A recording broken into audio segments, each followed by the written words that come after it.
हरे राम जय जय राम। जयाचा जनी जन्मनामार्थ झाला, जयाने सदा वासनामात केला। जयाच्या मुखी सर्वदा नाम कीर्ती, नमस्कार त्या ब्रह्मचैतन्य मूर्ती। समर्थ सद्गुरु श्री ब्रह्मचैतन्य महाराज की जय।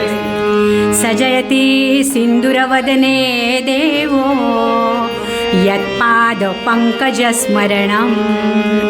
वासरमणिरिव तमसा, राशिन्नाशयति विघ्नानां, राशिन्नाशयति पापानां। मङ्गलमूर्ति मोरया। समचरणसरोजं सान्द्रनीलाम्बुदाभं, जघननिहितपाणि मण्डनं मण्डनानां। तरुणतुलसीमाला कन्धरन् खञ्जनेत्रं, सदयधवलहासं विठ्ठलं चिन्तयामि। पंढरीनाथ महाराज की जय। काषाय वस्त्रं करदण्डधारिणं, कमण्डलुं पद्मकरेण शङ्खं। चक्रं गदाभूषितभूषणाढ्यं, श्रीपादराजं शरणं प्रपद्ये। अवधूतचिन्तन श्री गुरुदेव दत्त।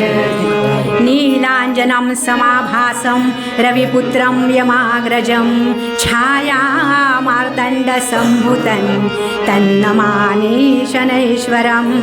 महारुद्र हनुमान की जय। सर्वमङ्गलमाङ्गल्ये शिवे सर्वार्थसाधिके, शरण्ये त्र्यम्बके गौरी नारायणी नमोस्तुते।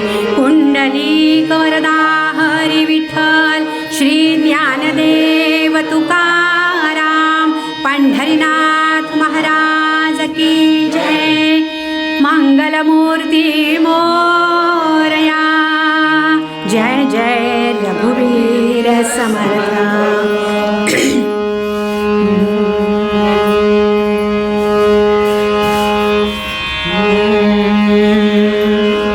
रामकृष्ण हरी जय जय राम। राजा राम रामकृष्ण हरी जय जय राम। राजा राम रामकृष्ण हरी जय जय राम। राजा राम।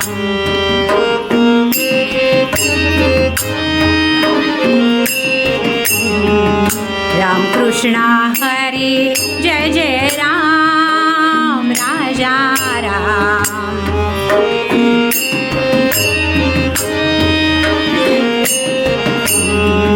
रामकृष्ण हरी जय जय राम। राजा राम। रामकृष्ण हरी जय जय राम। राजा राम। रामकृष्ण हरी जय जय राम। राजा राम।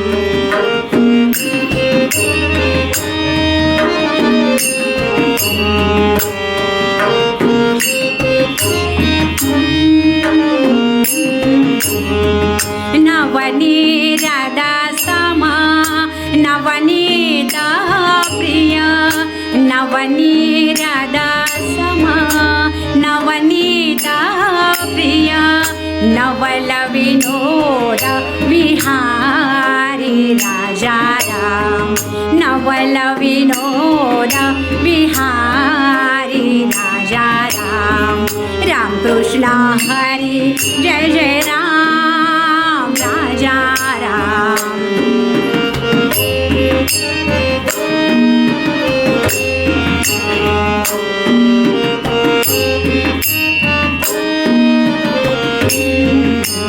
शरणागत दीना चरणीने, शरणागत दीना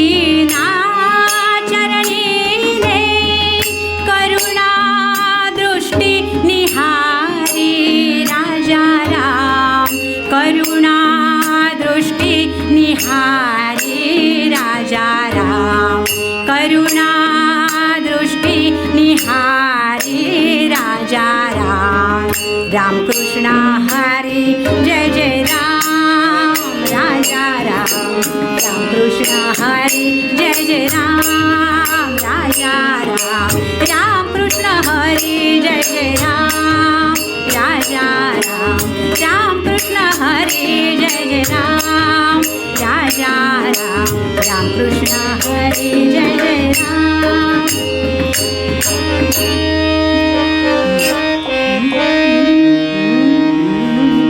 मध्यम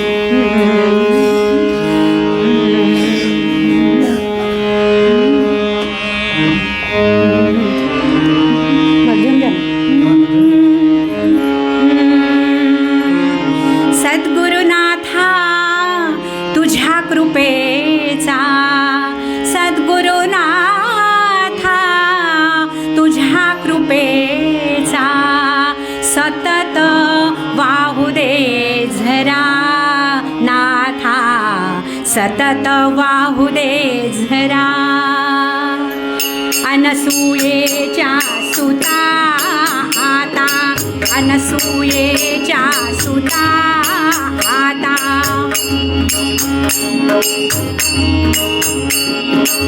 अनसूयेच्या सुता आता तुझाच रे आसरा नाथा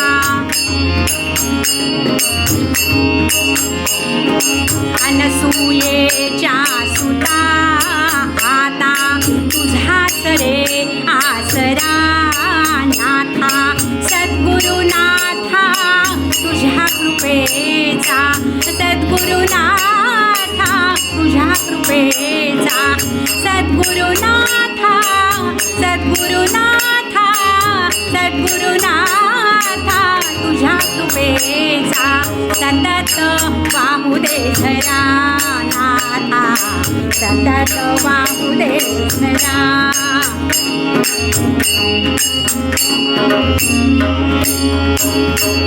विप्रवेश घेऊनी गुरु तुम्ही विप्रवेश घेऊनी गुरु तुम्ही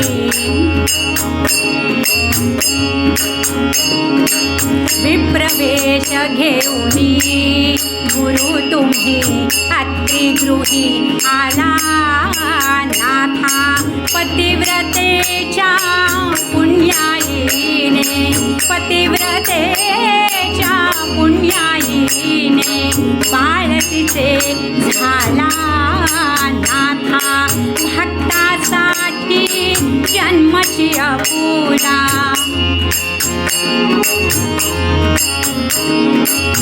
भक्तासाठी जन्मची अपुला भक्ता उद्धारा नाथा सद्गुरुनाथा तुझ्या कृपेचा सद्गुरुनाथा सद्गुरुनाथा सद्गुरुनाथा तुझ्या कृपेचा सतत वाहू दे झरा नाथा सतत वाहू दे झरा नाथा सतत वाहू दे झरा राम राम राम राम सीताराम सीताराम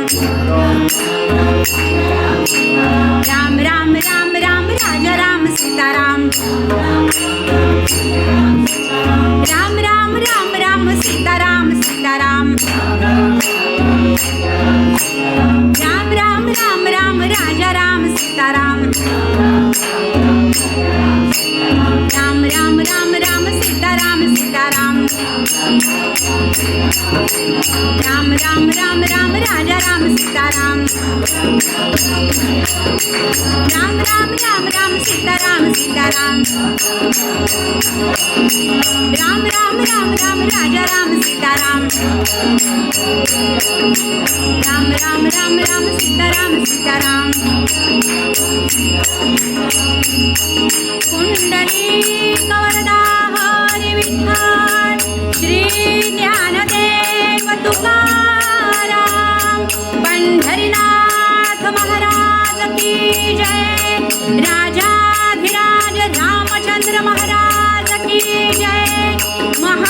रुद्र हनुमान की जय, सब संतन की जय, आर्य सनातन वैदिक हिंदू धर्म की जय, मंगल मूर्ति मोरया। जय जय रघुवीर समर्थ, अम्बे उदयोस्तु उदयोस्तु उदयोस्तु।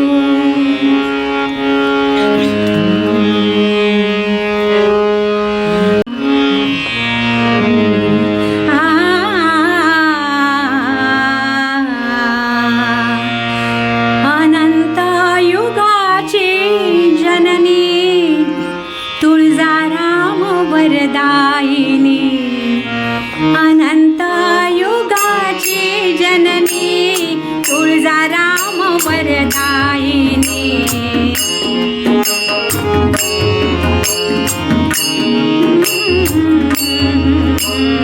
अनंत युगाची जननी तुळजाराम वरदायिनी। तिचे स्वरूप समाजोनी, तिचे स्वरूप समाजोनी, उमजोनी राहे तो ज्ञाता। तिचे स्वरूप समाजोनी, उमजोनी राहे तो ज्ञाता। अनंत युगाची जननी तुळजाराम वरदायिनी।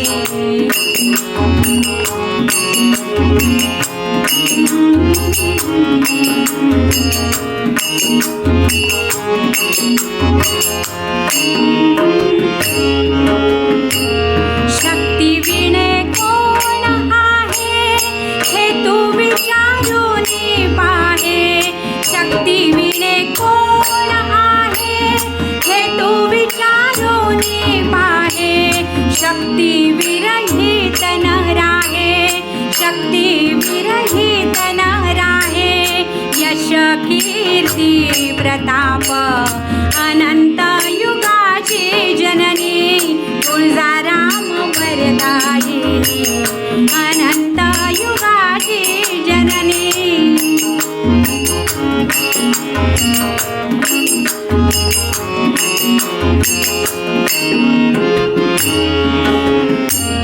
शिवशक्तीचा विचार अर्धनारी नाटेश्वर। शिवशक्तीचा विचार अर्धनारी नाटेश्वर। दास म्हणे हा विस्तार, दास म्हणे हा विस्तार। तत्वज्ञानी जाणती दास म्हणे हा विस्तार, दास म्हणे हा विस्तार।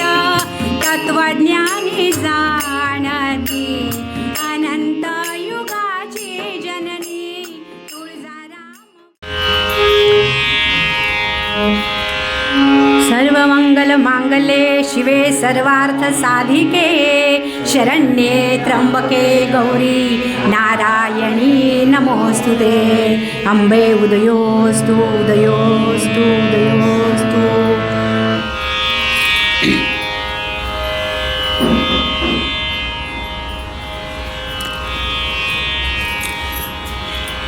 श्रोते हो,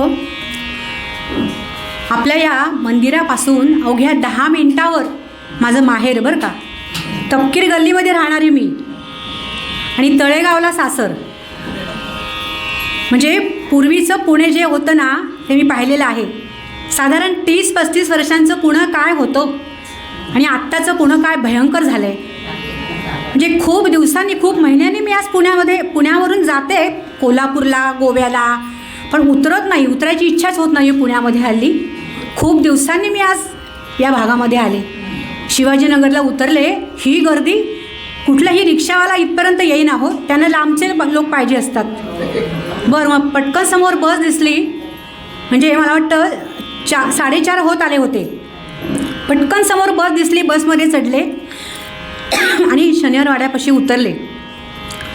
बरं, उतरून पलीकडे आले तर क्रॉसच करता येईना, त्या रस्त्याला एवढी गर्दी। म्हटलं बापरे, आता करावं तरी काय, पण कशी तरी पटकन क्रॉस केला। अशा वेळेस थोडा धीटपणा दाखवायला लागतो। म्हणजे एका कारला हात केला आणि पटकन घुसले. ती थांबल्यामुळे त्यांना कळत या काही ताई थांबत नाही आहेत. पटकन पुढे आले आणि मंदिरापर्यंत आले 5 ते 7 मिनिटामध्ये. म्हणजे पूर्वीचं पुणे आणि आत्ताचे पुणे प्रचंड बदल झाला आहे. घामाघूम झाले मी इथपर्यंत येईपर्यंत. मग ताईंनी पटकन चहा करून दिला. थोडा चहा घ्या म्हणाल्या, बसा 10 मिनटं जरा, नंतर साडी बदला. तेव्हा असं म्हणजे इतका बदल होईल असं वाटलं नव्हतं हो. आणि मुख्य म्हणजे पूर्वी मी बऱ्याच वेळा इथे कीर्तनं केलेली आहेत. तर आत्ताचा हा जो बदल आहे ना तो मला आवडला. म्हणजे कीर्तनकार तिथे उभं राहायचे मला वाटतं, पाठीमागे तिकडे पाठ असायची. त्यामुळे इकडचे श्रोते दिसायचे नाहीत. म्हणजे सगळे कसे दृष्टीपथावर आले की बरं असतं ना आपलं. त्यामुळे इथे ही जागा तुम्ही खूपच छान केली, आवडलं मला. कोणाची योजना असेल त्याला धन्यवाद. तर आपण आता विषयाकडे येऊयात. ब्रह्मज्ञान, कवित्व, वैराग्य अशा अनेक गुणांना वाटलं की आपल्यालाही एक शरीर असावं, आपणही एका देहामध्ये वास करावा. आणि या सर्व गुणांनी समर्थ रामदास स्वामींचा आश्रय घेतला. श्रोते हो, समर्थ रामदास स्वामींनी स्वतः तर रामनाम घेतलंच, पण त्याची गोडी समाजाला देखील लावली बरं का. त्याच्यामध्ये काय गंमत आहे, काय मजा आहे या रामनामामध्ये. सगळं काही तुम्हाला मिळतं. हे सगळं समजावलं समाजाला. आणि ज्ञानेश्वर महाराजांच्या काळानंतर झालं काय, दक्षिण महाराष्ट्रामध्ये यवनांची राजसत्ता सुरू झाली हो. जनतेचे प्रचंड हाल, सर्व जनता सैरभैर झाली होती. अहो याच्यामधून स्त्रिया देखील सुटल्या नाहीत बरं. किती ब्राह्मणी गुजरविणी भ्रष्ट विल्या, किती एकत्या धाकेची मेल्या, अशी परिस्थिती होती त्यावेळेस. आणि या सर्व जनतेला आधार दिला, त्यांचं मनोबल वाढवलं आपल्या समर्थ रामदास स्वामींनी. म्हणजे सगळ्या तरुण वर्गाला एकत्र केलं, व्यायामाचं महत्त्व सांगितलं. कारण शरीर सुदृढ असेल, आरोग्य चांगलं असेल तरच आपण काहीतरी करू ना, लढा देऊ वाईट गोष्टींशी, वाईट शक्तींशी. मारुतीरायांची मंदिरं स्थापन केली, तालमीचे आखाडे उभारले. आणि अशा या समर्थ रामदास स्वामी त्यावेळेस फार मोठं काम केलं. सगळ्या जनतेचं मनोबल वाढवलं. म्हणजे ऐहिक उन्नतीबरोबर पारमार्थिक उन्नतीही वाढवली.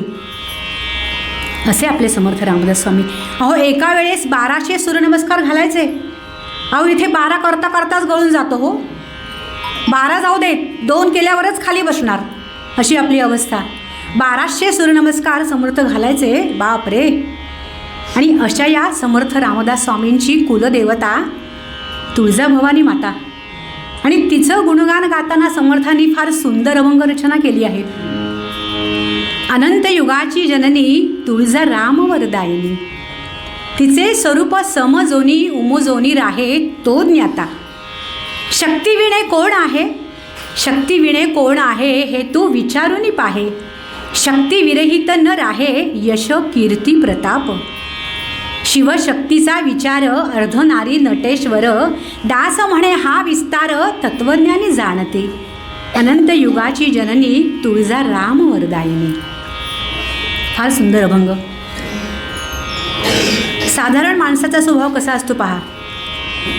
म्हणजे संकट आलं की तो भगवंताकडे धाव घेतो. आता आपल्या मठातले श्रोते सोडून सांगते मी, कारण आपण नेहमी येत असता. अनेक चेहरे माझ्या ओळखीचे आहेत. म्हणजे किती वर्षांपूर्वी मी आले असेल कीर्तनाला, पण तेव्हाचे ते चेहरे मला अजूनही दिसत आहेत. पण साधारण मनुष्याचा स्वभाव कसा असतो की संकट आलं की भगवंताकडे जाणार, मग वेळ पडली तर नवस बोलणार. एकतर नवस बोलू नये, आणि बोलला तर तो प्रामाणिकपणे फेडावा. आता प्रामाणिकपणे हा शब्द का बरं वापरला आहे. अहो एकदा तसंच घडलं. म्हणजे एका महाभागानं भगवंतापुढे नवस बोलला, पण भगवंतालाच फसवू पाहिलं त्यांनी. देव कधी फसतो का हो असा. त्यानं काय केलं, पांडुरंगाच्या मंदिरामध्ये सपत्नीक उभं राहिला. भगवंता पांडुरंगा, माझं एक काम कर, मला मुलगा होऊ देत, तुला सोन्याची कुंची अर्पण करीन. हा पुजारी सगळं ऐकत होता. वा वा वा, सोन्याची कुंची. अहो लाखभर तोळं सोनं झालंय. हां, सोन्याची कुंची अर्पण करेन. वा वा, पुजाऱ्याला खूप आनंद झाला. पांडुरंगा, एकदाचा याला मुलगा होऊ दे बाबा. आणि झालं. काही दिवसातच, 1-2 वर्षात पाळणा हल्ला की मुलगा झाला. पुजारी वाट बघतो, ह्या आला कसा नाही अजून. आणि बाळाला घेऊन हजर. वा वा वा, कुठाय कुंची? अहो हो, सोन्याची कुंची कुठाय देणार आहे. आधी पांडुरंगाला नमस्कार चमत्कार तर करू देत. दोघंही समोर उभे आहेत. आणि काही वेळाने त्यानं काय करावं, आपल्या मुलाच्या डोक्याची कुंची सोडली, पांडुरंगासमोर ठेवली. पुजारी म्हणतात, अहो हे काय? अहो तुम्ही सोन्याची कुंची म्हटलं होतात ना, मग सोन्याची कुंची आहे. कसलं सोन्याची कसली? अहो बाळाचं नाव सोने आहे ना, त्याची कुंची ठेवली म्हणजे झाली ना सोन्याची कुंची. असे काही महाभाग नवस बोलतात, पण प्रामाणिकपणे फेडत नाहीत. एक तर बोलू नये आणि बोलला तर फेडावा. देवाला तर कधीच फसवू नये, कारण आपण देवाला काय देणार हो? देव आपल्याला सगळं काय देत असतो, देतो तो देव. आणि झालं असं की आपल्या समर्थ रामदास स्वामींचे ज्येष्ठ बंधू गंगाधर पंत एकदा भवानी मातेकडे नवस बोलले, माते, माझ्या नारायणाचा नायटा बरा होऊ देत, तुला सुवर्णपुष्प अर्पण करीन. अहो नवस बोलला, नायटा बरा झालाही, पण नवस फेडायचा राहून गेला हो. पुढे काही वर्षांनं गंगाधर पती पत्नी दोघंही निवर्तले, देवाघरी गेले. नवस मात्र फेडायचा राहिला होता. पण पुढे जाऊन समर्थांच्या कानावर ही गोष्ट आली की असं बोललेला नवस फेडायचा राहिला आहे. त्यांच्या मनाला चुटपूट लागून राहिली. चटकन समर्थ निघाले, सुवर्णपुष्प घेतलं आणि प्रतापगडी आले. मातेला सुवर्णपुष्प अर्पण केलं, डोळे भरून तिचं दर्शन घेतलं. आणि सुंदर अशी रचना, काव्यरचना समर्थांनी 4 ओळींची का होईना तिथे केली. समर्थ म्हणतात, मध्यम द्या. प्रपंची आमचे कुळी तुळजा कुलदेवता, जाणता ऐकिले होते नेणता स्मरले मनी, उदंड ऐकिले होते रामासी वरुदिधला, मी दास रघुनाथाचा मजही वरदायिनी, अंबे उदयोस्तु उदयोस्तु उदयोस्तु. सुंदर अशी काव्यरचना समर्थांनी केली, सुवर्णपुष्प अर्पण केलं आणि मोठ्या समाधानानं समर्थ पुन्हा सज्जनगडी आले. तेव्हा श्रोते हो, अशी ही माता समर्थांची कुलदेवता तुळजाभवानी माता, की जिला समर्थांनी अनंत युगाची जननी असं म्हटलंय. मग का बरं अनंत युगाची जननी असं का बरं म्हटलं? आता हेच पहा ना. अहो भगवंतांनी 10 अवतार घेतलेत, हो की नाही? विष्णूंनी 10 अवतार घेतले, म्हणजे त्या युगात तो अवतार घेतला, आपलं कार्य केलं आणि कार्य समाप्ती झाल्यावर पुन्हा निघून गेले. आता हेच पहा ना, कृतयुगामध्ये नृसिंह अवतार, त्या दुष्ट हिरण्यकश्यपूला ठार करण्यासाठी भगवंतांनी नृसिंह अवतार घेतला. तर हिरण्याक्षाला ठार करण्यासाठी वराह अवतार घेतला. त्रेतायुगामध्ये त्या रावणाधिक दैत्यांना ठार करण्यासाठी भगवंतांनी श्रीरामांचा अवतार घेतला. द्वापार युगात श्रीकृष्णांचा, म्हणजे त्या युगात अवतार घेऊन भगवंतांनी आपलं कार्य केलं. म्हणजे फक्त दैत्यांना ठार केलं असं नाही, तर अनेक भक्तही मिळवले. शबरीसारखे, मारुतीरायांसारखे, त्या सुदामदेवांसारखे त्या युगात अवतार घेऊन कार्य केलं आणि अवतार समाप्ती. परंतु ही आपली भगवती, ही आपली माता युगानुयुगे कार्य करते आहे, एका युगासाठी नाही, प्रत्येक युगात तिने कार्य केलेलं आहे. आणि म्हणून तिला अनंत युगाची जननी असं म्हटलं आहे.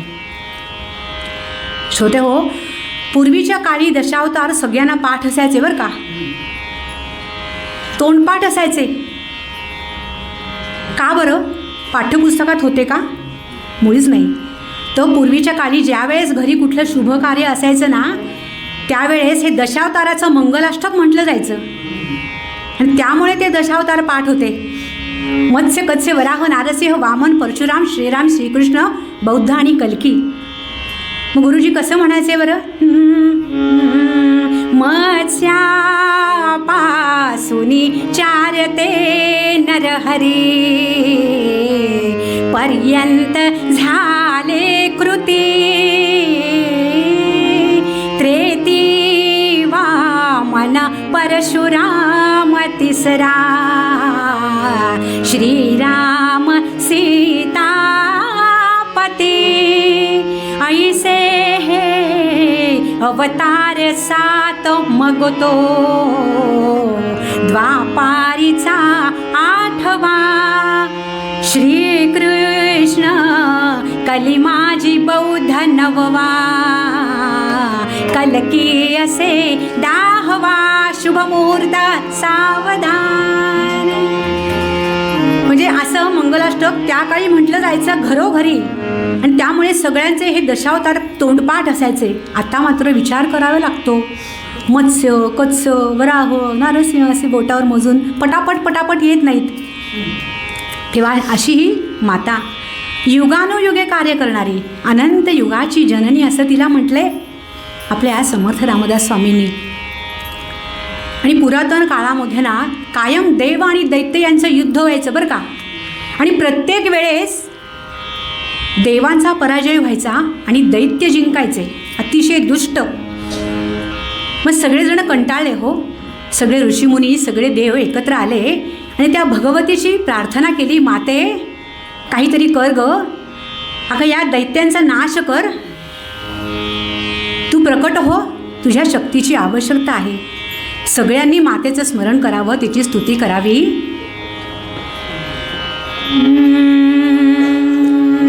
माय माझी माय माझी माय भवानी माझी माय, माय माझी माय माझी माय भवानी माझी माय.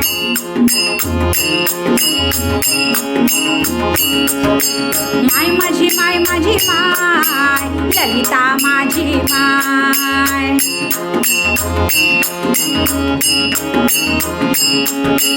माय माझी माय माझी माय सरस्वती माझी माय.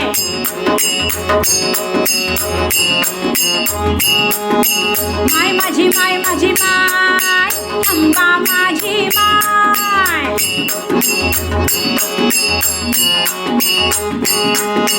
माय माझी माय माझी माय दुर्गा माझी माय.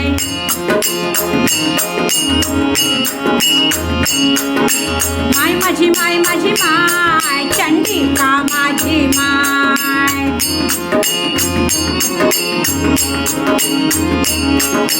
माय माझी माय माझी माय ललिता माझी माय.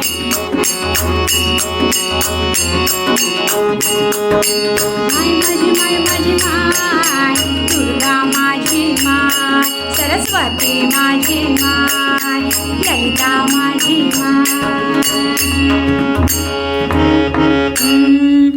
अहो या सगळ्या देवांनी या ऋषीमुनींनी एकत्र येऊन त्या मातेची स्तुती केली, तिचं असं काही नाम घेतलं, माते प्रकट हो ग, अगं या सगळ्या दैत्यांचा नाश कर.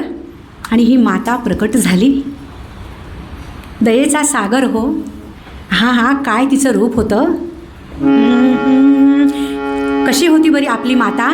विद्युत्ताम समप्रभा मृगपती स्कंधस्थितां भीषणां कन्याभिकरवालखेट विलसत् हस्तैर्भिरा सेवितां. हस्तैश्चक्रगदाशिखेट विशिखा चापङ्गुणन्तर्जनीं बिभ्राणामनलात्मिकां शशिधरा दुर्गां त्रिनेत्रां भजे. अंबा माता की जय. अहो काय तिचं रूप होतं. विद्युतदाम समप्रभा, अहो विजेच्या बाणासारखं लखलखणारं तेज घेऊन माता अवतीर्ण झाली की जिच्या भोवती अनेक कन्या सेवेसाठी तत्पर होत्या. या मातेच्या हातामध्ये अनेक शस्त्र होती, धनुष्य, बाण, खड्ग, खेटक, अनेक शस्त्र तिच्या हातामध्ये, गदा, तलवार. आणि युद्धासाठी ही माता सज्ज झाली होती. मस्तकावर चंद्र धारण केलेली ही दुर्गा त्रिनेत्रा अवतरली. सगळ्यांनी तिचा जय जयकार केला. दुर्गा मातेचा जय जयकार असो, शाकंभरी मातेचा जय जयकार असो. आणि हे सगळे दैत्य आता घाबरले. आता काय करावं, प्रत्यक्ष शक्ती समोर आहे. अहो या मातेनं अहोरात्र या दैत्यांशी युद्ध केलं आणि सगळ्या दैत्यांना पळवून लावलं. श्रोते हो, आता युद्ध झालं, सगळे दैत्य नाहीसे झाले, काहींना ठार केलं तर काही पळून गेले. मातेचा ते अवतार पाहिला, सगळे घाबरले. आता सगळीकडे शांतता, सगळी पृथ्वी शांत झाली, सगळीकडे ऐश्वर्य वैभव लक्ष्मी नांदू लागली.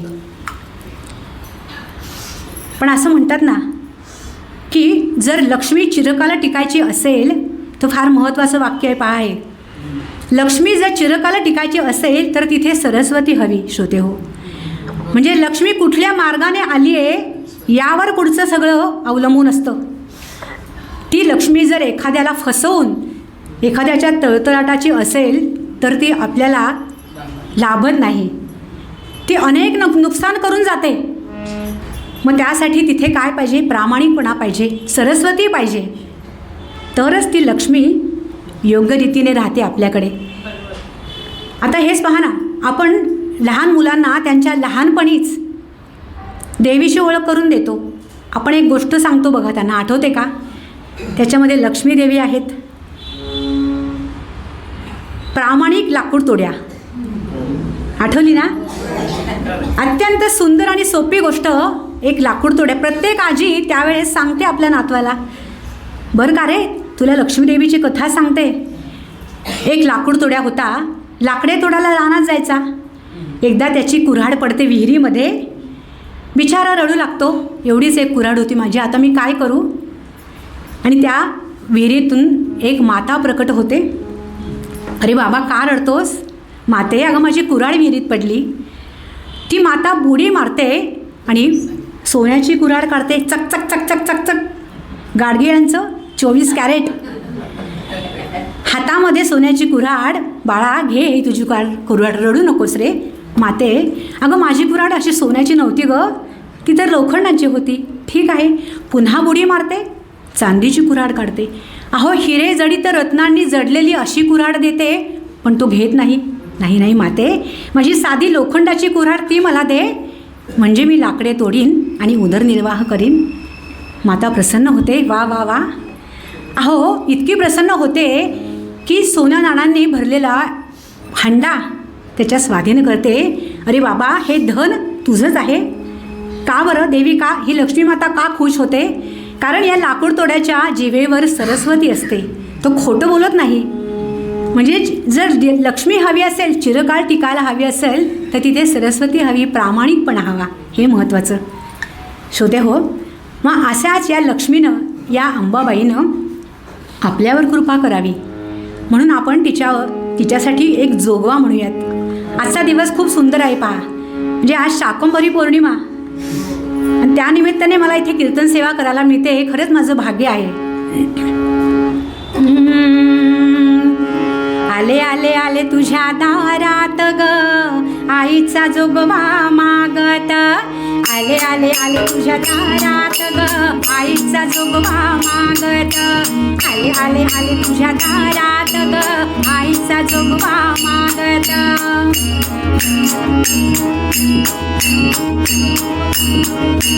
आले आले आले तुझ्या दारात ग आईचा जोगवा मागत.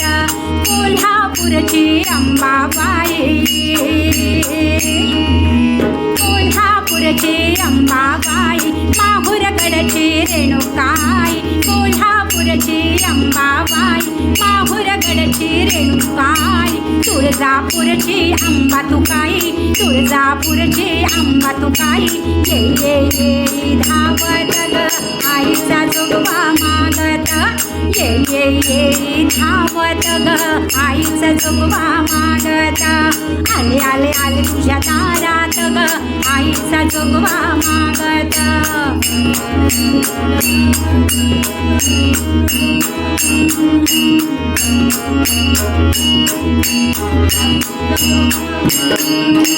आया बायानो उघडा दार, आया बायानो उघडा दार. आज आहे मंगळवार. आया बायानो उघडा दार. आज आहे शनिवार. पार, पिठा मिठाचा जोगवा, पिठा मिठाचा जोगवा. घाल ग माई परडीत ग आईचा जोगवा मागता, घाल ग माई परडीत ग आईचा जोगवा मागता. आले आले आले तुझ्या दारात ग आईचा जोगवा मागत.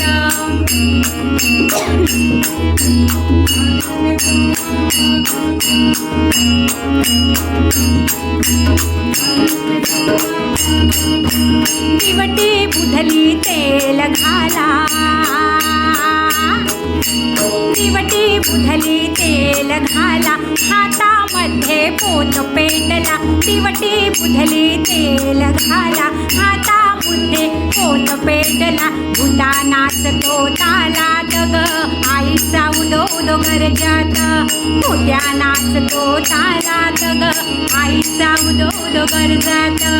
आले आले आले तुझ्या दारात ग आईचा उदो उदो गरजात, आले आले आले तुझ्या दारात ग आईचा उदो उदो गरजात. अंबा माता की जय, शाकंभरी माता की जय. समर्थ सद्गुरु श्री ब्रह्म चैतन्य महाराज की जय.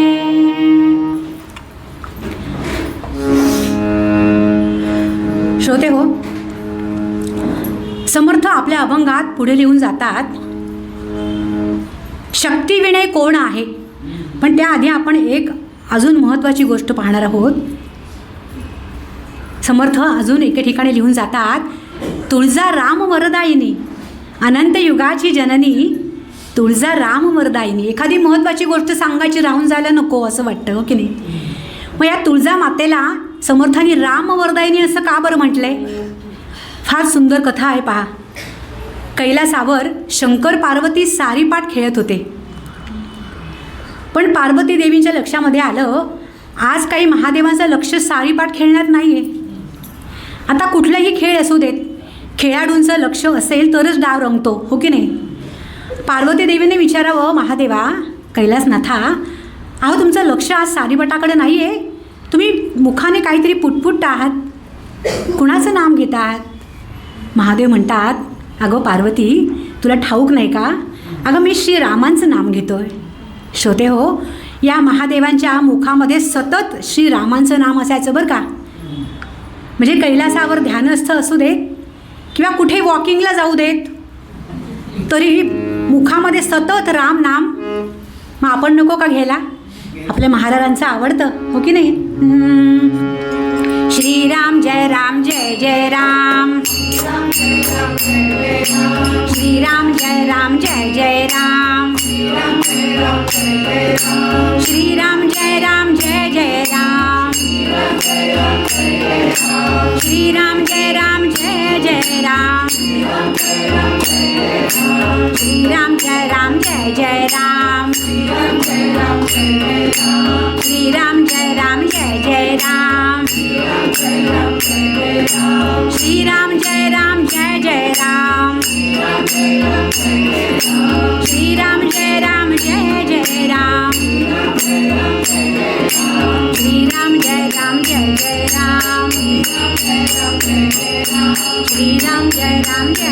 राम, श्रीराम जय राम जय जय राम, श्रीराम जय राम जय जय राम.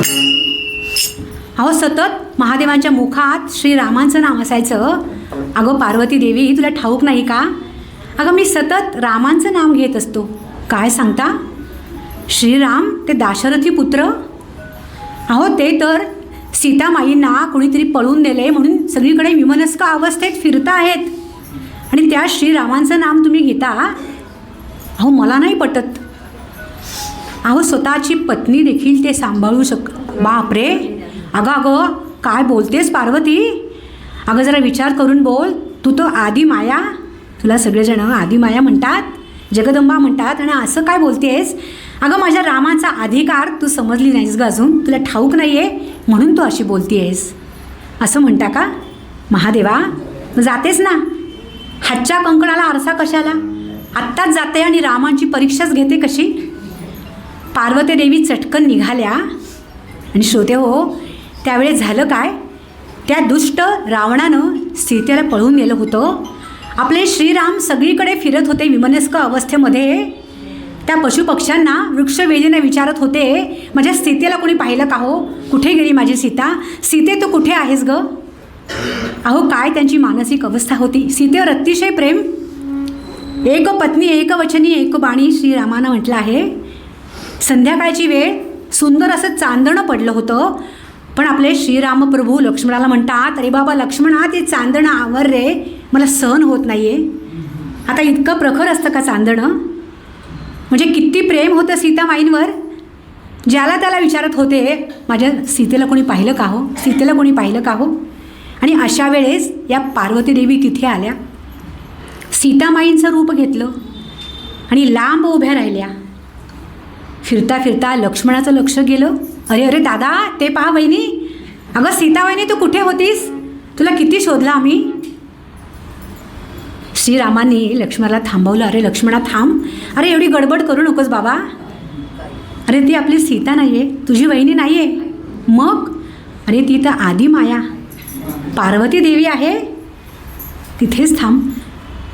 आपले श्रीरामप्रभू पुढे गेले, रामप्रभू पुढे गेले आणि पार्वती मातेला नमस्कार केला, तिची स्तुती केली. श्रोते हो, अहो किती मोठं मन श्रीरामांचं. पार्वती माता पाहतच राहिल्या, हे काय, मी आले कशासाठी आणि हे काय. जगत जननी जय भवानी त्रिविधतापहरण करी. जगत जननी जय भवानी त्रिविधतापहरण करी. जगत जननी जय भवानी त्रिविधतापहरण करी.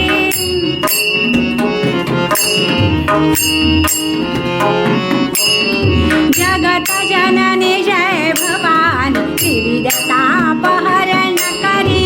मी बालक तारी मज, मी बालक तारी मज, तूच माय विश्वाची. मी बालक तारी मज, तूच माय विश्वाची. जगत जननी जय भवानी त्रिविधतापहरण करी. जगत जननी जय भवानी त्रिविधतापहरण करी. मी बालक तारी मज, मी बालक तारी मज, तूच माय विश्वाची. जगत जननी जय भवानी त्रिविधतापहरण करी. त्रिविधतापहरण करी. त्रिविधतापहरण करी. श्रोते हो, आपल्या श्रीरामप्रभूंनी अशी काही मातेची स्तुती केली. पार्वती माता खुश झाल्या. वा वा श्रीरामा, खरंच चुकलं माझं. अहो आपण आहात कोण आणि मी समजले कोण, मला क्षमा करा. पण काही काळजी करू नका, तुमची सीता तुम्हाला लवकरच मिळेल आणि मी तुम्हाला त्या कामी नक्की मदत करेन. श्रोते हो, आणि ज्या वेळेस राम रावण युद्ध सुरू होतं ना, या श्रीरामांच्या बाणामधून आपल्या आदिमायेनं प्रवेश केला बरं का. आणि अधिकच बाण वेगानं गेले. त्या दुष्ट दैत्याचा नाश झाला. म्हणून तिला रामवरदायिनी असं म्हटलं आहे. अनंत युगाची जननी तुळजा रामवरदायिनी. किती सुंदर अभंग लिहिला आहे पहा समर्थांनी. शक्तीविणे कोण आहे हे तू विचारून पाहे. समर्थ पुढे लिहितात, शक्तीविणे कोण आहे हे तू विचारून पाहे. शक्तिविरहित न राहे यश कीर्ती प्रताप. परब्रह्माच्या उपासनेला ज्यावेळेस प्रारंभ झाला ना, तेव्हा सगळ्या ज्ञात्यांनी, सगळ्या ऋषीमुनींनी सांगितलं की प्रथम चंडीची उपासना करा. आणि तिचं गुणवर्णन सगळीकडे होऊ लागलं. तिच्या पराक्रमाच्या कथा सगळीकडे गायल्या जाऊ लागल्या. ही माता खुश झाली. श्रोते हो, देवी या शब्दाचा अर्थच मुळी शक्ती असा आहे की जिला आदी असतो पण अंत नसतो. अशी ही आदिशक्ती की जी भविष्य, सर्व दिशांवर, सर्व काळांवर अधिराज्य गाजवते, अशी ही आदिशक्ती. आणि या आदिशक्तीची 108 शक्तिपीठं आणि त्यातली महत्त्वाची शक्तिपीठं आपल्या अगदी जवळ आहेत. 3.5 शक्तिपीठं. मग ही शक्तिपीठं कशी बरं आली, कशी निर्माण झाली? अतिशय सुंदर कथा आहे पहा. दक्ष प्रजापती, राजा दक्ष प्रजापती होऊन गेला बरं का, आणि त्याची कन्या सती त्यांनी महादेवांना दिली होती. हा राजा दक्ष अनेक यज्ञ करायचा, पण तो यज्ञ समाजाच्या कल्याणासाठी नाही करायचा, स्वतःच्या हितासाठी, स्वार्थासाठी करायचा. आणि एकदा झालं काय, एक मोठा यज्ञयाग चालू होणार होता. अध्यक्ष होते दक्ष महाराज, प्रजापती दक्ष, पण त्यांना यायला जरा उशीर झाला. दक्ष प्रजापतीला यायला उशीर झाला. मंडपात प्रवेश करताच सगळे पटकन उभे राहिले. सगळे देव ऋषीमुनी नमस्कार केला. अध्यक्ष होते ना दक्ष प्रजापती, अध्यक्षाचा मान ठेवावा लागतो हो, नाही तर पुढे जाऊन फार काही भोगावं लागतं. आपले दक्ष प्रजापती आल्या सगळ्यांनी नमस्कार केला, उठले. परंतु ब्रह्मदेव आणि महादेव हे दोघं मात्र बसून राहिले. दक्ष प्रजापतीच्या लक्षामध्ये आलं बरं का हे. दक्षानं विचार केला की ब्रह्मदेव पित्या समान आहेत, ते नाही उठले, ठीक आहे, समजू शकतो, पण हे महादेवांना उठायला काय झालं? वास्तविक महादेव त्यांचे जावई, सतीचा विवाह महादेवांशी झाला होता. महादेव उठले नाहीत, माझे जावई उठले नाहीत, माझा अपमान झाला. अतिशय राग आला दक्षाला. बडबड केली, वाटेल तसं बोलले. परंतु त्यावेळेस महादेवांचं लक्ष नव्हतंच हो, कारण महादेव ध्यानस्थ होते, नामस्मरण चालू होतं. या दक्षानं काय बडबड केली महादेवांना काही कळलं नाही. यज्ञयाग पार पडला आणि ही गोष्ट दक्षाने लक्षात ठेवली बरं का, की महादेवांनी आपला अपमान केला, आपण आलो तरी ते उठले नाहीत. आता काहीतरी केलं पाहिजे, अपमानाचा बदला घेतला पाहिजे. आणि दक्षानं काय केलं, लवकरच एक मोठी योजना आखली, मोठा याग ठरवला, मोठा यज्ञयाग करण्याचा योजना केली. अहो सगळ्या देवांना, सगळ्यांना आमंत्रण दिली, फक्त महादेवांना आमंत्रण दिलं नाही. झालं, तो दिवस उजाडला, भला मोठा मंडप घातला, खूप छान तयारी केली होती. आणि सगळे देव आता निघाले आपापल्या विमानांनी. कैलासावरून जाताना प्रत्येकीने विचारावं, काय गं, अगं सती, अगं तू नाही निघालीस, अगं तुझ्या वडिलांच्याकडे मोठा यज्ञयाग आहे ना, तू का नाही आवरलंस? तिला काहीच समजे ना, हा काय प्रकार आहे, आपल्याला महादेवांना आमंत्रण का नाही? तिने वेळ मारून नेली. अगं हो, आम्ही येतोच आहे, तुम्ही वा पुढे, महादेव ध्यानस्थ आहेत. श्रोते हो, हा भव्य सभामंडप यज्ञयाग सुरू झाला. प्रत्येक देव तिथे बसलेले, प्रत्येक देवांची नावं लिहिलेली, हवीरभाग काढून ठेवलेले, आणि फक्त महादेवांना आमंत्रण नाही. सतीला वाईट वाटलं, महादेवा अहो चला, माझ्या बाबांकडे मोठा यज्ञयाग आहे, आपल्याला गेलं पाहिजे. छे, अगं असं काय करतेस, आमंत्रणाशिवाय जायचं नाही. अहो मला कशाला लागतं आमंत्रण, ते तर माझं माहेर आहे, मी जाते कशी? हे पा सती, तू जाशील, पण तुझा अपमान झालेला मला सहन होणार नाही. तांडव नृत्य करून सगळं भस्मसात करून टाकीन, तेव्हा विचार कर. नाही, असं काही होणार नाही. आणि ही सती नंदीवर बसून आली. श्रोते हो, तिनं पाहिलं की मोठा असा यज्ञयाग चालू आहे, धूप दीप नैवेद्यांचा सुगंध दरवळतो आहे, आणि फक्त महादेवांना बोलवलं नाही. अरे रे, हे काय, असा अपमान का बरं? आणि ही सती यज्ञ मंडपाच्या मधोमध आली, दक्षासमोर उभं राहिली. आपल्या बाबांना तिने जाब विचारला, बाबा हे काय, अहो एवढा मोठा यज्ञ करता आहात आणि महादेवांना आमंत्रण नाही, असं का? अहो सगळं जग त्यांना नाव असतं, त्यांची भक्ती करतं, त्यांचं नाम घेतं. शंकर होती, सगळ्यांचं कल्याण करणारे आशुतोष महादेव असताना असं का बरं केलं? रडू लागली ती सती. पण दक्षाला बोलायला जागाच नव्हती हो. तुमच्या मनाविरुद्ध मी लग्न केलं आहे, महादेवांची ठाऊक आहे, पण एवढा अपमान का केला? अहो आजही महादेव मला दाक्षायणी म्हणून हाक मारतात, आजही ते प्रेमाने मला दाक्षायणी म्हणतात. पण नाही, मला तुमचं नावही नको, आणि हा तुम्ही दिलेलं हे शरीरही नको. अहो ही सती अतिशय चिडली होती. मला हा देहच नको आणि हे जीवनही नको. या सतीनं तिथेच प्राण त्यागलेच होते हो. स्वर द्या ना जरा, काळीच्या देत. सतीनं तिथेच प्राण त्यागले. झालं. अहो, कैलासावर बसलेले आपले महादेव त्यांना हे समजणार नाही का? हे काय झालं? तांडव नृत्य सुरू झालं भयंकर. थैथयाट सुरू केलं महादेवांनी. माझी सती, तिचा असा अपमान. फक्त तिसरा डोळा उघडायची वेळ राहिली होती तेवढी. असं काही नृत्य सुरू केलं. सगळी धरणी कंपायमान झाली. अहो, प्रचंड वादळ सुटलं. अंधार पडू लागला. काय झालं? आता काय होणार? शंकरांचं तांडव नृत्य काय भयानक असतं. आणि शंकरांनी रागाने आपल्या जटा आपटल्या. एक भयानक राक्षस प्रकट झाला. आणि हा राक्षस आला या यज्ञयागाच्या ठिकाणी, या मंडपाजवळ. सगळा मंडप उद्ध्वस्त करून टाकला या राक्षसानं. आणि एवढंच नाही तर त्या दक्षाचं शिर कापून यज्ञात टाकलं. श्रोते हो, सगळीकडे थैथे नाचत नाचत महादेव आता आले या यज्ञ मंडपापाशी. आणि समोर येऊन पाहतायत तर सती अशी निश्चित पडलेली. अतिशय दुःख झालं त्यांना. महादेवाने ते सतीचं कलेवर घेऊन आपल्या खांद्यावर ठेवलं. आणि तांडव नृत्य करत आता महादेव सगळीकडे नाचू लागले. थैथयाट सुरू झाला. काही केला थांबे ना हो. भगवान विष्णूंनी जाणलं की महादेवांना या सतीच्या देहाचा मोह पडलाय. काहीतरी केलं पाहिजे. आणि भगवंतांनी विष्णूंनी आपलं सुदर्शन चक्र सोडलं आणि या सतीच्या देहाचे 108 तुकडे केले की जे अनेक ठिकाणी पडले भारतामध्ये. आणि त्यातील 3.5 म्हणजे ही सगळी शक्तिपीठं बरं का. हे जे तुकडे पडले ना सतीचे देहाचे, तेही शक्तिपीठं अत्यंत महत्त्वाची. आणि त्यातली 3.5 शक्तिपीठं कुठली बरं? कोल्हापुरम महास्थानम यत्र लक्ष्मी सदा स्थिता मातुः पुरं द्वितीयंच रेणुकाधिष्ठितं परम तुळजापुरम तृतीयं स्यात् सप्तशृंग तथैवच.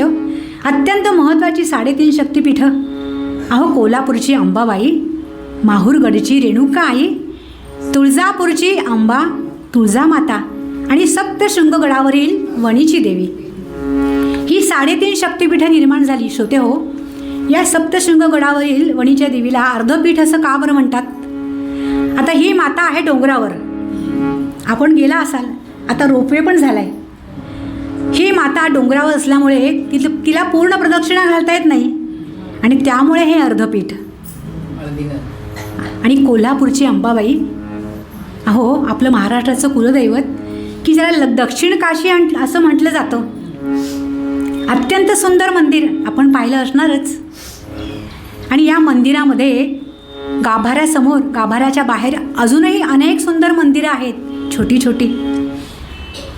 कोल्हापूरच्या अंबाबाईच्या मंदिरामध्ये अनेक खांब आहेत बरं का. आणि असं म्हटलं जातं की जो कोणी हे खांब मोडण्याचा प्रयत्न करतो तो प्राणाला मुकतो, अशी आख्यायिका आहे. बरं, या मातेचा सेवक रंक भैरव जिथे राहत होता ना, तिथे आता रंकाळा तलाव आहे. अतिशय सुंदर असं हे कोल्हापूर. अहो, त्याचं काय वर्णन करावं. एक अतिशय सुंदर भक्तिगीत आहे पा, हुबेहूब वर्णन केलंय. आदि माया अंबाबाई साऱ्या दुनियेची आई, आदि माया अंबाबाई साऱ्या दुनियेची आई, हिच्या एका दर्शनात कोटी जन्माची पुण्याई. हो, आदि माया अंबाबाई, आदि माया अंबाबाई साऱ्या दुनियेची आई, हिच्या एका दर्शनात कोटी जन्माची पुण्याई. ओ आदि माया अंबाबाई साऱ्या दुनियेची आई, आदि माया अंबाबाई साऱ्या दुनियेची आई. उदे ग अंबाबाई, उदे ग अंबाबाई, उदे ग अंबाबाई आई, उदे ग अंबाबाई.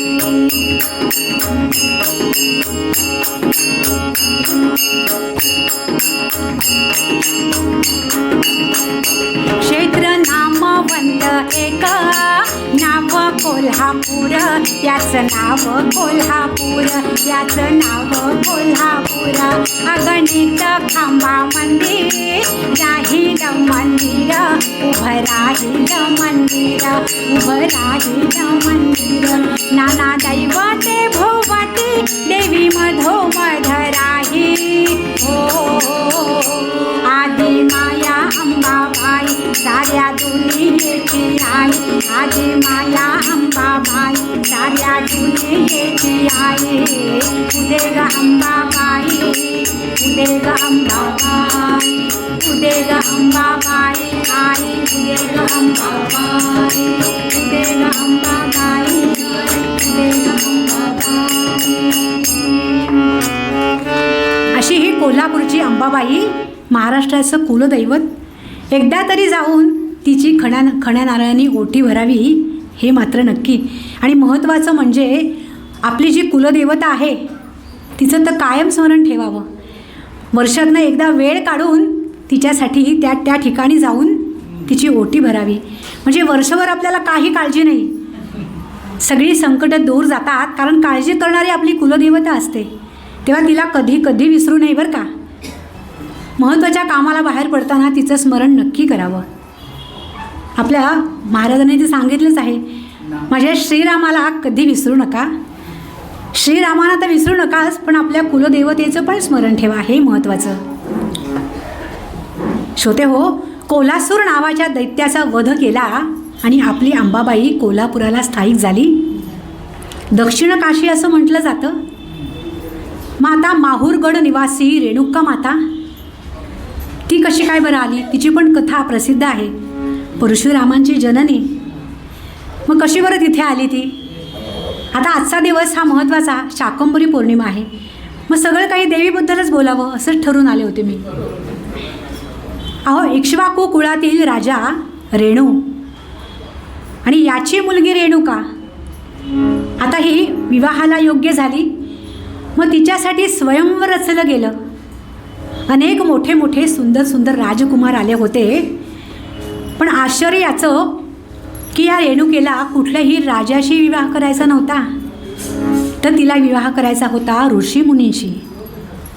आणि मग तिनं जमदग्नी ऋषींना वरलं. जमदग्नी ऋषी अत्यंत कठोर म्हणण्यापेक्षा रागीट. नर्मदा किनाऱ्यावर एका आश्रमात ते राहायचे. अहो, अनेक वेळा त्यांनी रेणुका मातेची परीक्षा पाहिली. आणि एकदा रेणुका माता म्हणजे दररोज ती पाणी आणण्यासाठी सरोवर जात असे. तिने पाणी आणून दिलं की जमदग्नी पूजा करत असे. एके दिवशी रेणुका माता सरोवरावर गेली. अहो, प्रचंड ऊन, सूर्याचं इतकं प्रखर ऊन पडलं होतं. थकून गेली रेणुका आणि रेणुका माता एका झाडाखाली बसली विश्रांतीसाठी. घरी यायला उशीर झाला, म्हणजे आश्रमात यायला उशीर झाला. जमदग्नी ऋषी वाट पाहत आहेत, ही आली कशी नाही. आणि त्यांना समजलं की त्या सूर्याच्या प्रखर उष्णतेमुळे माझी रेणुका थकली. आज कुणावर चिडावं जमदग्नींनी? त्या सूर्यावर चिडले. बापरे, असं काही रागानं त्याच्याकडे पाहिलं की सूर्याला सुद्धा घाम फुटला. आता काही माझं खरं नाही. अहो, सूर्यदेव देखील शरण आले जमदग्नींना. आणि सूर्यदेवानी छत्र आणि चामर आणि पादुका जमदग्नींना दिल्या. शरण आला सूर्य, असा राग होता जमदग्नींचा, एवढा अधिकार होता त्यांचा. आणि अशीच एकदा रेणुका माता पुन्हा पाणी आणण्यासाठी सरोवरावर गेली. झालं काय, या सरोवरावर चित्रसेन नावाचा गंधर्व जलक्रीडा करण्यासाठी आला होता. त्याच्या सर्व राण्या होत्या. आणि ही आता रेणुका पाहत राहिली. अहो, बराच वेळ गेला, ती रमून गेली. त्यांची जलक्रीडा पाहतच राहिली. कितीतरी वेळ गेला. रेणुकेने विचार केला की आज मी जर पूर्वी राजाला वरलं असतं एखाद्या, तर आज मीही अशी जलक्रीडा करत असते, विमानातून फिरत असते. असा विचार तिच्या मनामध्ये आलं. म्हणजे तिचं चित्त विचलित झालं. आणि ही गोष्ट समजली तिकडे जमदग्नींना. हे काय, असे विचार माझ्या रेणुकेच्या मनामध्ये यावेत? बघतोच तिच्याकडे. आणि काही वेळानं रेणुका माता आश्रमापाशी आली. दारातच थांबवलं. थांब, आता तुला आत प्रवेश नाही. आता तू माझी भार्या म्हणण्याच्या योग्यतेची नाहीस. काय झालं?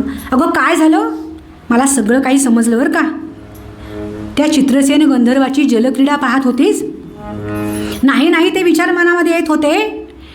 किती उशीर माझे पूजा राहिली. थांब, तिथेच थांब, आत येऊ नकोस. आणि या जमदग्नी ऋषींनी काय करावं, आपल्या सगळ्या पुत्रांना बोलवलं. 5 पुत्र होते. त्यातला परशुराम बाहेर अरण्यात तपश्चर्येसाठी गेले होते. या 4ही पुत्रांना जमदग्नीने बोलवलं आणि सांगितलं, आत्ताच्या आत्ता तुमच्या मातेचा वध करा, तिचा शिरच्छेद करा. अहो, चौघंही पुढे येईनात, लटपट लटपट कापू लागले. मग मात्र जमदग्नी चिडले. जमदग्नीने या 4ही जणांचा वध केला, माझी आज्ञा मानली नाहीत आणि तेवढ्यात परशुराम आले. परशुरामांना सांगावं, परशुरामा माझी आज्ञा मानाल का? हो तर काय करू सांगा? तुमच्या मातेचा वध करा. ठीक आहे.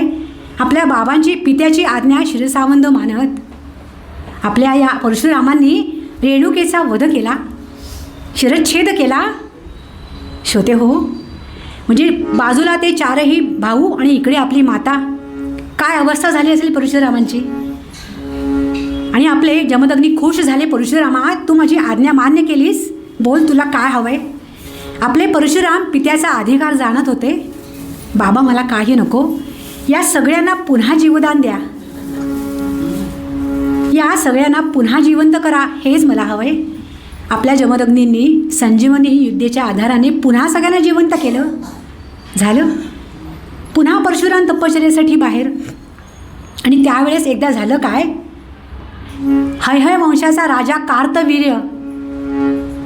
कार्तवीर्य त्या आश्रमात आला होता. बरोबर अनेक सैन्य होतं. त्या सगळ्यांना पाहून जमदग्नींना अतिशय आनंद झाला. वा वा, आपण आज आमच्या आश्रमात आलात. थांबा, आपण सगळे थकले आहात ना, मी आत्ता सगळ्यांच्या भोजनाची व्यवस्था करतो. आणि सगळ्यांना पंचपक्वानांचं भोजन घातलं. हे कसं काय शक्य झालं बरं? अहो, जमदग्नींकडे कामधेनू होती आणि हे कार्तवीर्याला समजलं. कार्तवीर्याने ती कामधेनू जबरदस्तीनं मागितली आणि जबरदस्तीने काढून घेतली जमदग्नींच्याकडून. ज्या वेळेस परशुरामाला हे समजलं, परशुराम अतिशय चिडले. बाबा, अहो, आपली कामधेनू तुम्ही त्या राजाला का दिली? मी आत्ताच्या आत्ता घेऊन येतो. परशुराम निघाले. त्या राजाचा वध केला, कारण युद्ध केल्याशिवाय तो ते मिळालीच नसती, हो की नाही. त्या कार्तवीर्य राजाचा वध केला आणि पुन्हा कामधेनू घेऊन आपल्या आश्रमात आले. अरे अरे परशुरामा, हे काय केलंस? अरे त्या राजाला ठार का केलंस बाबा? अरे असं करायला नको होतं. नाही बाबा, आपली कामधेनू आपल्या आश्रमातच पाहिजे. आणि पुन्हा काही दिवसांनी झालं काय, त्या कार्तवीर्याचे पुत्र त्या आश्रमात आले. त्या कामधेनूसाठी जमदग्नींचा वध केला, शिरच्छेद केला आणि रेणुका मातेवर 21 वेळा प्रहार केला. श्रोते हो, त्यावेळेस सुद्धा परशुराम नव्हते बरं का. म्हणजे ज्या वेळेस असं काही घडायचं, परशुराम बाहेर तपश्चर्येसाठी गेलेले. 21 वेळा वार केले आपल्या रेणुका मातेवर आणि जमदग्नींचा वध केला. ज्या वेळेस परशुरामाला हे समजलं, प्रचंड चिडले ते. रेणुका मातेनं थांबवलं. हे पा परशुरामा, आत्ता जाऊ नकोस, आत्ता युद्ध करायची वेळ नाही आहे, तर आधी तुझ्या पित्यावर अंत्यसंस्कार कर. कोऱ्या भूमीवर त्यांना घेऊन जा. कोरी भूमी म्हणजे काय, तर ज्या ठिकाणी कुठलेही पाप झाले नाही, कुठलंही युद्ध झालं नाही, अशा ठिकाणी पित्याला घेऊन जा. तिथे त्यांच्यावर अग्निसंस्कार कर आणि मी सती जाणार आहे. रेणुका मातेनं परशुरामांना सांगावं. एक कावड आणली त्यांनी, एक तराजू आणला. एका पारड्यामध्ये आपल्या रेणुका मातेला ठेवलं, तर दुसऱ्या पारड्यामध्ये या जमदग्नींचा देह ठेवला आणि ती कावड खांद्यावर घेतली. आणि सगळीकडे आता आपले हे परशुराम फिरत आहेत. कोरी भूमी पाहिजे होती ना. मग ज्या वेळेस ते माहूरगडापाशी आले, सिंहादी पर्वतावर, तिथे आकाशवाणी झाली, थांब थांब परशुरामा, इथेच थांब, आता इथेच अग्निसंस्कार कर. चिता रचली आणि त्याच्यावर आपल्या पित्याचा देह ठेवला. आपल्या रेणुका मातासुद्धा सती जाणार होत्या. आणि महत्त्वाचं म्हणजे पौरोहित्य केले आपल्या प्रभू दत्तात्रयांनी. प्रभू दत्तात्रय तेथे आले होते पौरोहित्य करण्यासाठी, पुढचं कर्म करण्यासाठी. अग्नी दिला आणि बाळा आता तू जात राहा. रेणुका मातेने सांगितलं, आता तू पुढे पुढे जात राहा, मागे वळून पाहू नकोस. परशुराम निघाले. श्रोते हो, वाघाची डरकाळी ऐकली मात्र. अहो, ते परशुराम होते. वाघाची डरकाळी ऐकून घाबरले. आई गो, आईचं प्रेम असंच असतं हो की नाही. आता ते घाबरणारे होते का वास्तविक वाघाला? पटकन आईचं नाव मुखामध्ये आलं, आई ग, आणि मागे वळून पाहिलं रेणुका माता वरती येत होत्या त्या चितेमधून. अरे अरे परशुरामा, अरे का बरं मागे वळून पाहिलंस? अरे तुझ्यासाठी मी पूर्णत्वाने वर येणार होते रे. आता मला इथेच थांबावं लागेल. आणि त्या माहूरगडी फक्त त्यांचा मुखवटा आहे, अर्ध शरीरच त्यांचं आहे फक्त तिथे. आणि त्याच अवस्थेत तिथेच त्या स्थिर झाल्या माहूरगडावर. अशी ही माहूरगडची रेणुका आई, परशुरामाची माता. किती महान होते आपले परशुराम. अतिशय सुंदर भक्तिगीत आपण नेहमी ऐकतो पहा. कशा आहे आपली रेणुका माता? कृपेची सावली आहे. माझी रेणुका माऊली कल्पवृक्षाची सावली. थोडंसं एक झलक दाखवतो बस. माझी रेणुका माऊली कल्पवृक्षाची सावली, हो माझी रेणुका माऊली कल्पवृक्षाची सावली.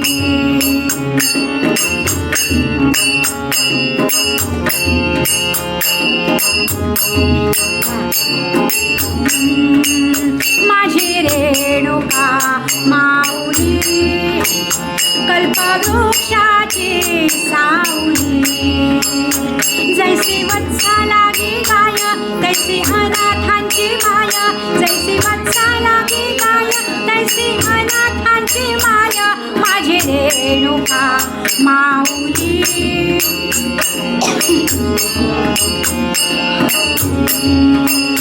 माझी रेणुका माऊली कल्पवृक्षाची सावली.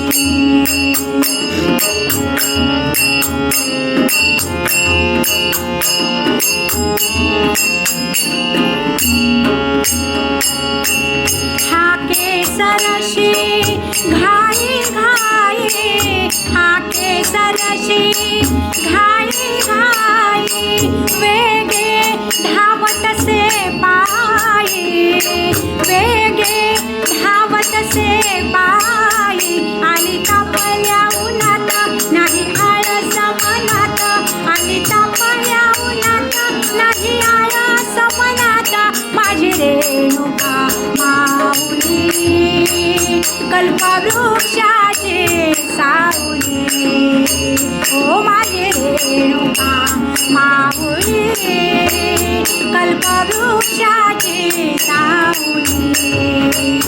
जैसी वत्सा लागी गाय तैसी अनाथांची माया, जैसी वत्सा लागी गाय तैसी अनाथांची माया. माझी रेणुका माऊली कल्पवृक्षाची सावली, हो कल्पवृक्षाची सावली, हो कल्पवृक्षाची सावली. अंबे उदयोस्तु उदयोस्तु उदयोस्तु. श्रोते हो, या मातेबद्दल किती बोलावं आणि किती नको, कमीच आहे, हो की नाही? अहो इतकं मोठं कार्य या आदिशक्तीने आदिमातेने आपल्यासाठी केले ना. प्रत्येकाला शक्ती देणारी अशी ही माता. आम्ही गोमांतकामध्ये दरवर्षी नवरात्राला जातो बरं का, गोव्यामध्ये. तिथे हा नवरात्रोत्सव इतका सुंदर साजरा करतात ना. हा हा, काय तिथली एक एक ती मंदिरं, काय त्याची सजावट, ती लाईटिंग, आणि मुख्य म्हणजे मखरोत्सव अत्यंत प्रसिद्ध आहे गोव्याचा. म्हणजे मखरामध्ये पाळण्यामध्ये देवीला बसवतात, तिची मुखवटा बसवतात आणि एक जण असा तिला झोके देत असतो. वेगवेगळ्या प्रकारच्या आरत्या म्हटल्या जातात आणि नंतर मग सुंदर असा प्रसाद. म्हणजे हे गोमांतकातलं वैभव आहे बरं का. आम्ही अनेक वर्ष जातोय, तिथलं वैभव पाहतोय, खूप सुंदर, म्हणजे मन अगदी भरून येतं. तेव्हा अशी ही माता, अशी ही अनंतयुगाची जननी, किती बोलावं तेवढं थोडंच आहे. आणि समर्थांना आपल्या मातेचा हा अभिमान आहे. कशी आहे माझी माता? अनंतयुगाची जननी आणि श्रीरामवरदायिनी, सगळ्यांचं कल्याण करणारी, सगळ्यांच्या शरीरामध्ये शक्तिरूपानं राहणारी. अहो आज आपण जे काही चालतोय, बोलतोय, जे कार्य करतोय, ती सगळी तिने दिलेली शक्ती आहे. तिच्या इच्छेशिवाय काही होत नाही, अशी ही आदिशक्ती. आणि म्हणूनच तिचं गुणगान गाताना समर्थ पूर्वरंगात लिहून जातात.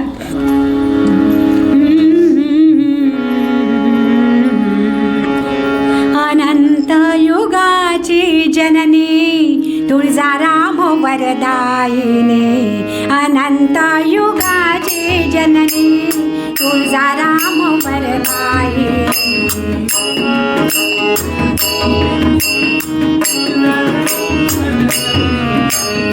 अनंत युगाची जननी तुळजाराम वरदायिनी तिचे स्वरूप समजोनी तिचे स्वरूप समजोनी उमजोनी राहे तो ज्ञाता अनंत युगाची जननी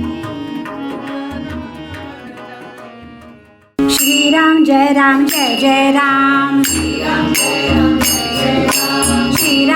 राम जय जय राम श्रीराम जय राम जय जय राम श्रीराम जय राम जय जय राम श्रीराम जय राम जय जय राम श्रीराम जय राम जय जय राम श्रीराम जय राम जय जय राम श्रीराम जय राम जय जय राम श्रीराम जय राम जय जय राम श्रीराम जय राम जय जय राम श्रीराम जय राम जय जय राम श्रीराम जय राम जय जय राम श्रीराम जय राम जय जय राम श्रीराम जय राम जय जय राम श्रीराम जय राम जय जय राम श्रीराम जय राम जय जय राम श्रीराम जय राम जय जय राम श्रीराम जय राम जय जय राम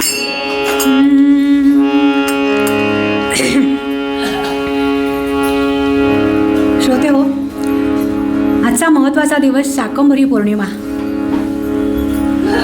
या मातेची अनेक नावं अंबा, चंडिका, भवानी, कात्यायनी, सरस्वती. मग त्यापैकी 3 नावं अत्यंत महत्त्वाची आहेत पहा. शताक्षी, शाकंभरी आणि दुर्गा. मग ही नावं या मातेला कशी बरं पडली त्याबद्दल आख्यानात थोडंसं सांगणार आहे. स्वर द्या.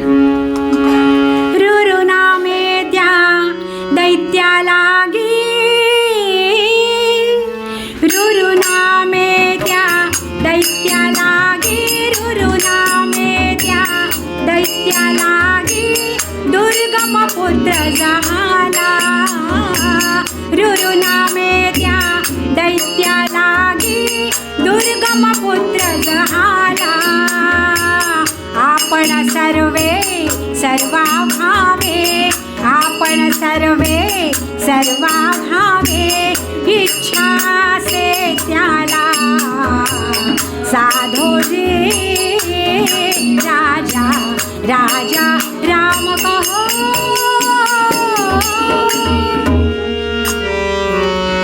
रुरु नामे त्या दैत्या लागी, दुर्गम पुत्र झाला. आपण सर्वे सर्वा भावे, इच्छा से त्याला. श्रोते हो, हिरण्याक्ष आणि हिरण्यकश्यपू या दोन्हीही राक्षस बंधूंना मातेनं ठार केलं. या दोन्हीही राक्षस बंधूंसाठी भगवंताने अवतार घेतले आहेत. दशावतारापैकी या हिरण्याक्षासाठी वराह अवतार घेतला आहे आणि हिरण्यकश्यपूला ठार करण्यासाठी भगवंताने नृसिंह अवतार घेतला आहे. आता हे दोन्हीही राक्षस बंधू ठार झाले, पृथ्वी शांत झाली. पण म्हणतात ना, सुखस्य नंतरम दुःख, दुःखस्य नंतरम सुख. तसंच झालं. अहो, या हिरण्याक्षाच्या वंशामध्ये रुरु नावाचा दैत्य होता, अतिशय दुष्ट. आणि या रुरुला दुर्गम नावाचा पुत्र. दुर्गमसुद्धा नावाप्रमाणेच दुष्ट होता. असं म्हणतात की नावात काय ठेवले, पण नावामध्ये बरंच काही असतं बरं का. निदान आपल्याला जे नाव दिले माता पित्यांनी ते सार्थक करण्याचा प्रयत्न तरी करावा. एकदा मोठी गंमत झाली बरं का. एके ठिकाणी कीर्तनाला गेले, ज्या ठिकाणी व्यवस्था होती त्या ठिकाणी गेले, बॅग ठेवली. त्या ताईंच्या मुलानं पाणी आणलं, पाणी घेतलं आणि त्या बाळाला विचारलं, काय रे बाबा, तुझं नाव काय? मोठा चुणचुणीत मुलगा होता बरं का. त्याने सांगावं, ताई माझं नाव ज्ञानेश्वर. आहा हा, नाव ऐकूनच छान वाटलं हो. वा वा ज्ञानेश्वर, फार हुशार असशील ना आपल्या माऊलींसारखा. स्वयंपाकघरातून आईने आवाज दिला, अहो ताई कसलं काय, चौथीत 4 वेळा नापास झाले. आता काय बोलायचं, नाव ज्ञानेश्वर म्हणजे निदान आपलं नाव सार्थक करण्याचा तरी प्रयत्न करावा. नावात काय आहे, नावात सर्व काही असतं. तेव्हा हा दुर्गम नावाचा दुष्ट दैत्य त्यानं विचार केला की या त्रिभुवनावर जर माझी सत्ता गाजवायची असेल तर काहीतरी केलं पाहिजे. काय करावं? एक गोष्ट त्याच्या लक्षामध्ये आली होती की हे सगळे जे देव आहेत ना, त्यांना शक्ती कुठून मिळते? ते यज्ञयागातून. हे ऋषीमुनी जे यज्ञयाग करतात त्यामधून या सगळ्या देवांना शक्ती मिळते. मग हे यज्ञयागच जर बंद पडले तर मग त्यासाठी काय करावं लागेल? या ऋषीमुनींचे वेदमंत्र जे आहेत, वेदांचे जे उच्चार आहेत, हे सगळे वेदमंत्र आपल्याला मिळाले पाहिजे. म्हणजे ऋषीमुनींना वेदांचा विसर पडला पाहिजे, विस्मरण झालं पाहिजे. म्हणजे यज्ञयाग बंद पडले पाहिजे, म्हणजे देवांना शक्ती मिळणार नाही आणि या शक्तिहीन देवांवर आपण विजय मिळवू. श्रोते हो, अहो वेदांचा विसर पडणं म्हणजे किती भयानक आहे. देव न करो आणि अशी वेळ कधी येऊ नये. महत्त्वाचं सांगायचं कारण असं की अहिल्यानगरमध्ये राहणारा 19 वर्षांचा युवक देवव्रत रेखे, मुद्दामून आज मी याचा उल्लेख करते कारण विषय पण तो आहे. 19 वर्षांचा युवक देवव्रत रेखे की ज्याने 50 दिवसामध्ये दंडक्रम पारायण केलं. आपणा सगळ्यांना माहिती आहे, आत्ताची घडलेली गोष्ट आहे, हो की नाही? आत्ताची घडलेली गोष्ट आहे. किती हुशार बुद्धिमान असेल तो देवव्रत. म्हणजे देव न करो आणि पुढे जाऊन जर वेदांचं विस्मरण झालं ना तर पुन्हा सर्व वेद आणि ऋचा प्रस्थापित करता येतील, एवढं या दंडक्रम पारायणाचं महत्त्व आहे. श्रोते हो, आणि त्यावेळेस हा जो दुष्ट दैत्य होता दुर्गम, त्यानं विचार केला की या ऋषीमुनींचे वेद आपल्याला मिळाले पाहिजेत, यज्ञयाग बंद पडले पाहिजे, म्हणजे देवांची शक्ती काढून घेता येईल. मग त्यासाठी त्यांनी तपश्चर्या केली. या सगळ्या दैत्याला ठाऊक होतं, तपश्चर्या केली की सगळं काही मिळतं. भगवंत तथास्तु म्हणून टाकतात. त्या महादेवानी नाही, त्या रावणाला तथास्तु म्हटलं. दशानन केला 10 मुखे देऊन, बाणासुराला 1000 हात देऊन सहस्त्रबाहू केला, काही आवश्यकता नव्हती. ब्रह्मदेवाची तपश्चर्या केली, तथास्तु बाळा तुझ्यावर खुश आहे, काय हवंय तुला? नंतर विचारलं, काय हवंय ते माग. आणि आपल्या या दुर्गमानं ब्रह्मदेवांना सांगावं, ब्रह्मदेवा एकच करा, त्या ऋषीमुनींना वेदांचं विस्मरण होऊ देत आणि ते सगळे वेद मला मिळू देत. तथास्तु म्हणून टाकलं होतं, इलाज नव्हता. अहो काही काळातच या सगळ्या ऋषीमुनींना वेदांचं विस्मरण झालं. त्यामुळे यज्ञयाग होईना.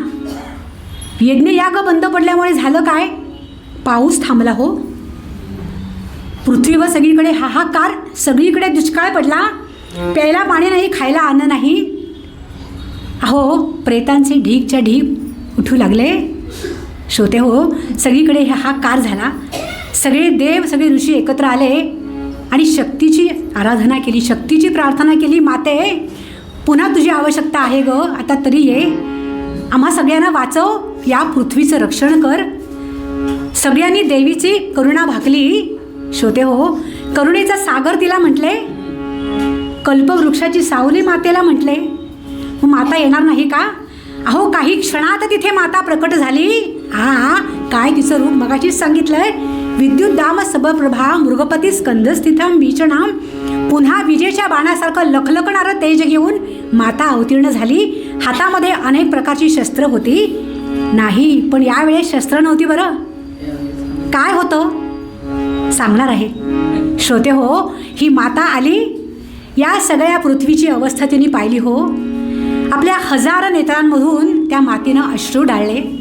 माता रडू लागली. तिला हे पाहवलं नाही. किती दुःख, हजारो नेत्रांमधून मातेनं अश्रू ढाळले आणि तोच हा पाऊस, तीच ही वर्षा. अरे ही तर शताक्षी मातेचा जे जे कार असो. सगळ्या पृथ्वीवर पाऊस हा गारगार झाले सगळीकडे. आणि ही जी माता आली होती ना, रिकाम्या हाताने आली नव्हती. ज्या वेळेस माता लेकीला भेटायला जाते, रिकाम्या हाताने जाते का हो?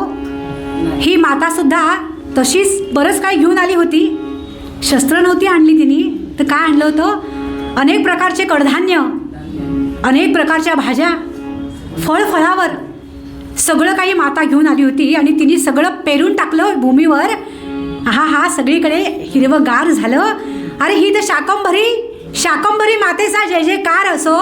शाकंभरी मातेचा जय जयकार असो. सगळे देव खुश झाले, कारण सगळी पृथ्वी आता हिरवीगार झाली होती. पुन्हा चैतन्य आलं पृथ्वीमध्ये. झालं सगळ्यांनी मातेचा जय जयकार केला. मात्र श्रोते हो, तो दुष्ट दुर्जनाच्या कानावर हा जय जयकार गेला. अरे ही माता पुन्हा आली वाटतं, कारण त्याच्या पूर्वजांचा वध देवीनेच केला आहे ना. पुन्हा ही माता आली. आता मात्र हा दुष्ट दुर्गम निघाला देवीशी युद्ध करण्यासाठी. त्याच्याकडे सहस्राक्षणी सैन्य होतं आणि दोघांचंही आता युद्ध सुरू झालं. बाप रे, भयंकर युद्ध. युद्ध झाले सुरू तुंबळ, युद्ध झाले सुरू तुंबळ, सुरांची उडते झुंबड. अहो अग्नीचे लोटच्या लोट उठू लागले, असा काही आवाज आला. युद्ध झाले सुरू तुंबळ, सुरांची उडते झुंबड. सहस्राक्षणी सैन्य घेऊन दैत्य सजला युद्धा लागुनी. हा दुष्ट दुर्गम सहस्राक्षणी सैन्य घेऊन आला आणि देवीवर चाल करून निघाला. सहस्राक्षणी सैन्य घेऊन दैत्य सजला युद्धाला. दिव्य आणि तेजस्वी शक्ती त्या आपल्या देवीच्या शरीरातून दिव्य अशा शक्ती बाहेर पडल्या. दिव्य आणि तेजस्वी शक्ती त्या शरीरातून देवीच्या आल्या. दिव्य आणि तेजस्वी शक्ती त्या शरीरातून देवीच्या आल्या. तशाच 32 शक्ती धावल्या, दुर्गम सैन्या कापून गेल्या. युद्ध झाले सुरू तुंबळ, सुरांची उडते झुंबड. सहस्राक्षणी सैन्य घेऊन दैत्य सजला युद्धा लागून. दिव्य आणि तेजस्वी शक्ती त्या शरीरातून देवीच्या आल्या. तशाच 32 शक्ती धावल्या, दुर्गम सैन्या कापून गेल्या. दुर्गम सैन्या कापून गेल्या. श्रोते हो, अहो असं काही युद्ध सुरू झालं ना,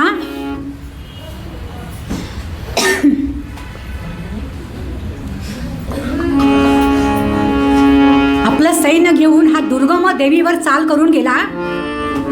पण देवी काही कमी नव्हती हो. आदिशक्ती, आदि माया होती ती. या देवीच्या शरीरातून 32 शक्ती बाहेर पडल्या. सपासप सैनिकांना कापत गेल्या. या मातेनं जो शंख फुंकला त्याने अनेक दैत्य मूर्छित झाले. तिनं केलेल्या मुसळाच्या मारानं अनेकांची डोकी फुटली, हात पाय तुटले. आणि ही माता प्रचंड चिडलेली सपासप दैत्यांना कापत कापत कुठे आली? त्या दुर्गमाजवळ आली. आणि एका बेसावत क्षणी तिने दुर्गमाला खाली पाडलं. राक्षसाच्या छातीवर पाय ठेवला. आपली लखलखती तलवार त्यानं घेतली होती हातामध्ये आणि काही क्षणातच त्या दुष्ट राक्षसाचा शिरच्छेद केला. शाकंभरी मातेचा जय जयकार असो, दुर्गा मातेचा जय जयकार असो. अहो सगळ्यांनी जय जयकार केला. रक्ताच्या चिडकांड्या उडाल्यात.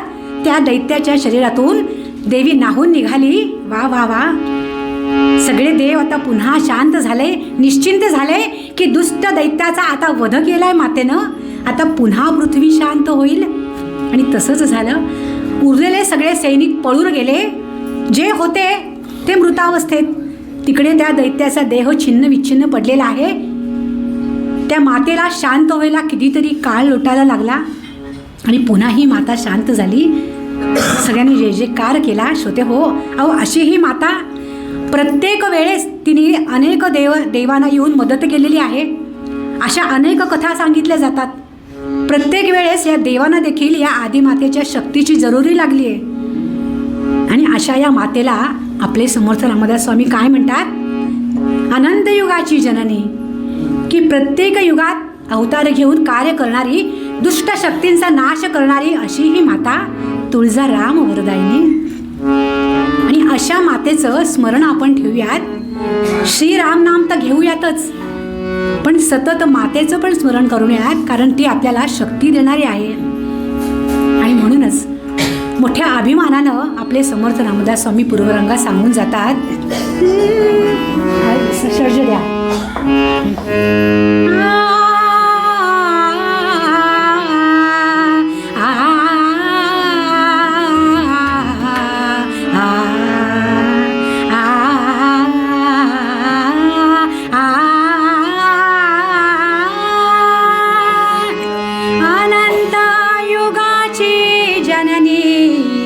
तुळजाराम वरदायिनी, अनंत युगाची जननी.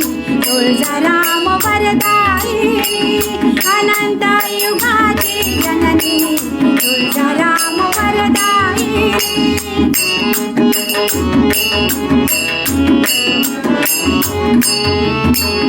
अनंत युगाची जननी. तुळजाराम वरदायिनी.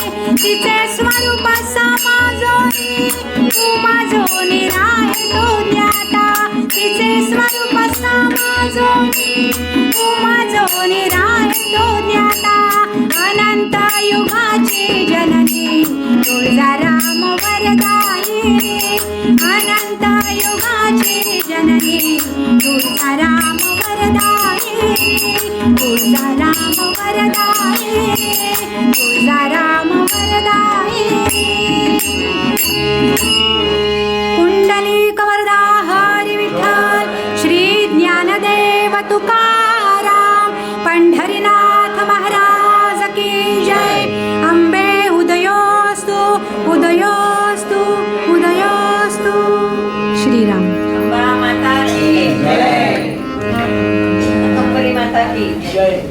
मध्यम ह्याची गाणं घ्यायचं. शरण वावा गुण गाईन आवडी, हेची माझी सर्व जोडी. ललगे पुण्य धन संपदा, संत संग देता सदा. तुका म्हणे गर्भवासी, सुखे घालावे आम्हासी. सुखे घालावे आम्हासी. सुखे घालावे आम्हासी. श्रीराम जय राम, जय जय राम. जयाचा जने जन्मनामार्थ झाला, जयाने सदा वासनामात केला. जयाच्या मुखी सर्वदा नाम कीर्ती. नमस्कार त्या ब्रह्मचैतन्य मूर्ती. ब्रह्मचैतन्य महाराज की जय. जय जय रघुवीर समर्थ.